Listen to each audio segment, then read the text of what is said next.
Қысқасы кейде пайғамбарымыз бір нәрсені белгілі бір себептерге қатысты тастап кеткен. Бірақ ананы жасаған адамдар бұны бидғат жасап жатыр деген мағынаны білдірмейді.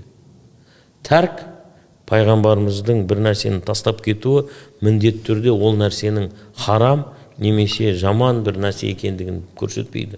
Енді білесіз, бағана айттық, мынау яшерицаның етіне қатысты. Доптың етіне қатысты пайғамбарымызға ет алып келінеді. Ол яшерицаның еті екен. Пайғамбарымыз саллаллаху алейхи вассалам жемейді, тәрк қылады ол етті. Харам ба деп сұраған кезде пайғамбарымыз айтады, менің қауымым бұл нәрсені жемейді дейді. Яғни біздің салт дәстүрде бұндай яшерицаның етін жеу жоқ.